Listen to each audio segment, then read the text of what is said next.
Halo semua, perkenalkan nama saya Muhammad Zikri dengan NPM 2551121. Jadi di sini saya akan mempresentasikan hasil dari artikel saya, yaitu tentang judul Dinamika Revisi Undang-Undang Tentara Nasional Republik Indonesia atau UU Nomor 34 Tahun 2004, yaitu isu demokrasi, supremasi sipil, dan kepatuhan terhadap proses legislasi. Revisi terhadap Undang-Undang Nomor 34 Tahun 2004 yaitu yang membahas tentang Tentara Nasional Indonesia, memunculkan kontroversi yang sangat sengit dikarenakan persepsi berpotensi mengembalikan dui fungsi militer, memperlemah supremasi sipil dan demokrasi, serta menimbulkan pertanyaan serius tentang kepatuhan terhadap asas pembentukan perundang-undangan.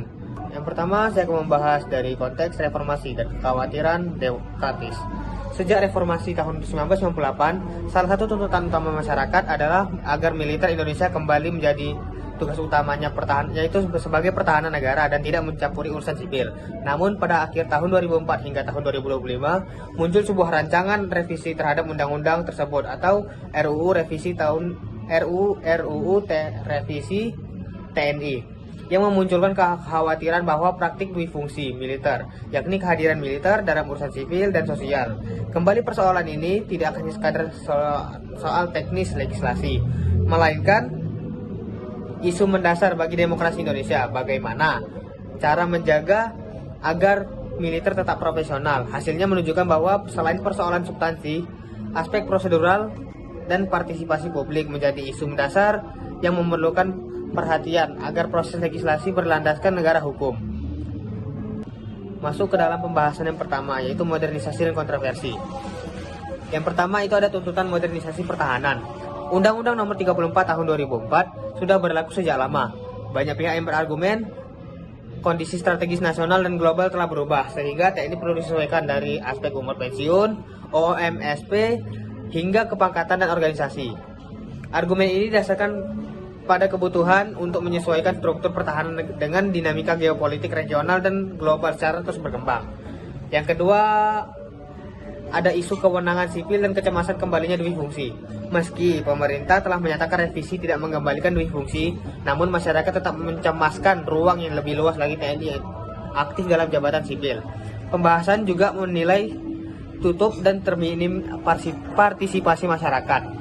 Kekhawatiran ini muncul akibat pengalaman historis Indonesia dengan praktik dui fungsi yang berlangsung hingga reformasi 1998. Yang ketiga itu ada proses pengesahan dan respon publik. Pada Maret tahun 2025, DPR mengesahkan revisi UU TNI. Meski demonstrasi besar terjadi, kritik menyoroti peluang militer aktif menduduki jabatan sipil melemahkan supremasi sipil. Pengesahan ini dilakukan dengan cepat, tanpa memberikan waktu yang cukup bagi masyarakat untuk memberikan masukan yang bermakna.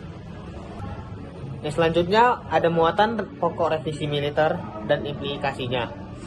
Penambahan jabatan sipil personal aktif militer. Perubahan signifikan ialah perluasan jabatan sipil yang boleh diduduki oleh TNI aktif tanpa harus pensiun dulu. Akibatnya, ini menimbulkan sebuah resiko konflik kepentingan dan melemahkan meritokrasi birokrasi.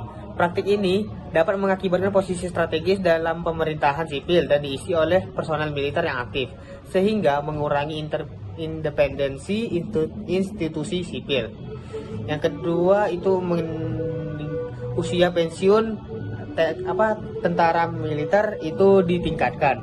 Penyesuaian usia pensiun dianggap wajar, tetapi tanpa reformasi, organisasi dapat menimbulkan penumpukan jabatan. Peningkatan usia pensiun tanpa diikuti dengan perencanaan karir yang jelas dapat menciptakan stagnasi dalam promosi dan pengembangan personel muda.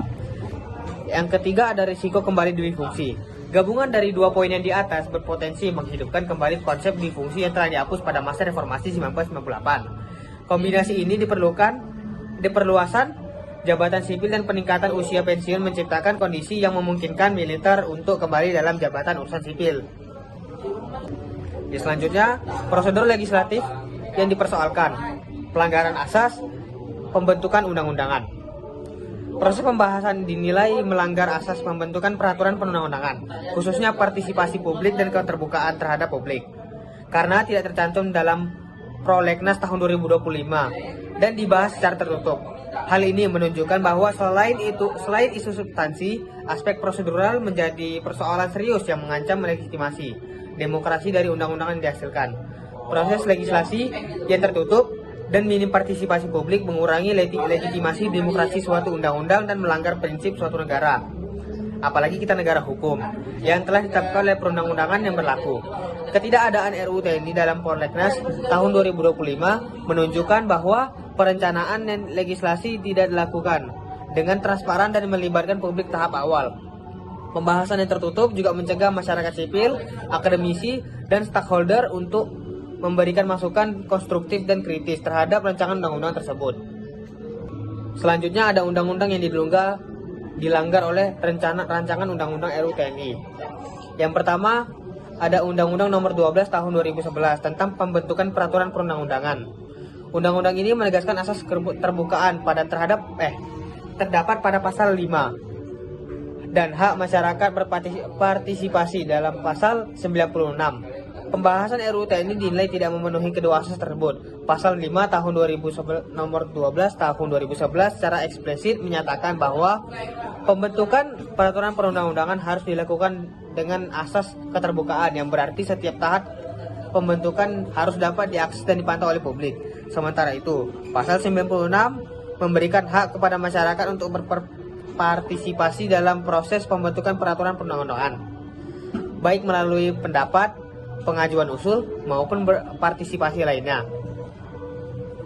Yang kedua itu Undang-Undang Nomor 34 Tahun 2004 tentang TNI atau Tentara Nasional Indonesia. Undang-undang ini membatasi peran TNI semata sebagai alat pertahanan negara, bukan alat politik. Revisi memberi ruang aktif bagi TNI untuk menuju jabatan sisil. Yang kedua ada Undang-Undang Nomor 34 Tahun 2004 yang membahas tentang Tentara Nasional Indonesia. Undang-undang ini membatasi peran TNI semata sebagai alat pertahanan negara, bukan alat politik. Revisi memberi ruang aktif bagi TNI untuk menduduki jabatan sipil. Maka, prinsip tersebut berpotensi dilanggar. Pasal 7 Undang-Undang Nomor 34 Tahun 2004 dengan jelas menyatakan bahwa TNI memiliki tugas pokok sebagai alat pertahanan negara. Pasal ini juga menekankan bahwa TNI tidak boleh melakukan fungsi kepolisian dalam waktu normal. TNI hanya dapat melakukan operasi militer selain perang dalam kondisi tertentu yang ditetapkan oleh undang-undang. Nah, yang selanjutnya itu implikasi revisi Undang-Undang TNI terhadap masa depan demokrasi Indonesia. Di sini ada beberapa hal. Yang pertama, mengubah relasi sipil militer dan berpotensi membawa regresi dan demokrasi. Revisi Undang-Undang TNI memberikan ruang lebih luas bagi militer aktif dalam jabatan sipil, dapat mengubah relasi sipil militer yang telah dibangun sejak reformasi tahun 1998. Hal ini berpotensi membawa regresi demokrasi karena mengembalikan praktik duifungsi militer yang telah dihapus. Yang kedua, itu melemahkan kepercayaan publik terhadap DPR. Proses legislasi yang ditutup secara tertutup dan tidak melibatkan publik akan melemahkan kepercayaan masyarakat terhadap DPR sebagai lembaga perwakilan rakyat. Ketika publik tidak merasa didengar dan tidak dilibatkan, maka adanya legitimasi dan lembaga tersebut akan berkurang. Ini dapat mengakibatkan kepercayaan terhadap institusi tersebut berkurang. Yang ketiga itu membuka peluang uji materi dan Mahkamah Konstitusi. Karena proses pembentukan rancangan Undang-Undang Tentara Nasional Indonesia atau RUU TNI diduga melanggar Undang-Undang Nomor 12 Tahun 2011. Nah, yang keempat itu menurunkan profesionalisme militer dan meritokrasi birokrasi. Ketika personel TNI aktif dapat menduduki jabatan sipil, maka akan terjadi percampuran antara budaya militer dan budaya sipil. Hal ini dapat menurunkan profesionalisme militer karena fokus personal militer terbagi antara fokus militer dan tugas sipil. Selain itu, meritokrasi birokrasi juga akan melemah karena posisi-posisi strategis dapat diisi oleh personal militer yang tidak memiliki latar belakang pendidikan atau pengalaman di bidang sipil. Nah, selanjutnya itu rekomendasi untuk memperkuat demokrasi dan supremasi sipil. Yang pertama itu DPR dan pemerintah perlu membuka proses legislasi dan melibatkan publik secara luas dalam setiap tahap pembentukan perundang-undangan, terutama isu-isu yang menyangkut struktur sipil dan militer. Yang kedua itu batasi jabatan sipil militer yang aktif secara tegas dengan melalui mekanisme hukum yang jelas dan tidak ditafsirkan secara luas. Yang ketiga itu evaluasi independen terhadap indikasi dui fungsi militer harus dilakukan dengan lembaga independen dan kredibel, bukan institusi yang berkepentingan. Rekomendasi untuk publik dan institusi lainnya. Yang keempat itu sosialisasi publik agar dapat pemahaman dan pengawasan demokrasi terhadap setiap perubahan undang-undang yang menyangkut struktur sipil militer. Nah, jadi kesimpulannya itu revisi Undang-Undang TNI bukan sekedar perubahan hukum, tapi ujian komitmen bagi demokrasi Indonesia agar tidak menjadi kemunduran. Setiap proses harus mengikuti asas hukum yang menjunjung supremasi sipil. Persoalan yang muncul dari revisi Undang-Undang TNI menunjukkan bahwa Indonesia masih menghadapi tantangan dalam memastikan bahwa setiap proses. Nah, sebagai kesimpulannya, revisi Undang-Undang TNI bukan sekedar perubahan hukum, tetapi ujian bagi komitmen demokrasi Indonesia agar tidak menjadi kemunduran. Setiap proses harus mengikuti asas hukum yang menjunjung tinggi supremasi sipil. Persoalan yang muncul dari revisi Undang-Undang TNI menunjukkan bahwa Indonesia masih menghadapi tantangan dalam memastikan proses legislasi dan dengan transparan, partisipasif, dan sesuai dengan undang-undang yang berlaku. Pelanggaran Undang-Undang Nomor 12 Tahun 2011 tentang pembentukan perundang-undangan dan Undang-Undang Nomor 34 Tahun 2004 tentang Tentara Nasional Indonesia menunjukkan bahwa ada kelemahan sistem pengawasan dan penegakan hukum.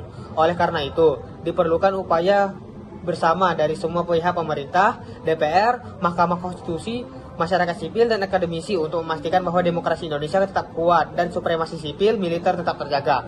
Dengan memperkuat mekanisme partisipasi publik, transparansi, dan akuntabilitas dalam proses legislasi, Indonesia dapat memastikan bahwa setiap undang-undang yang dibentuk legitimasi dan demokrasi yang kuat.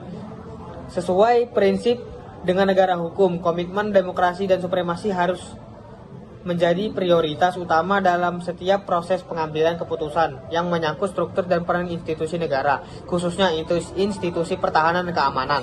Sekian presentasi dari saya, terima kasih.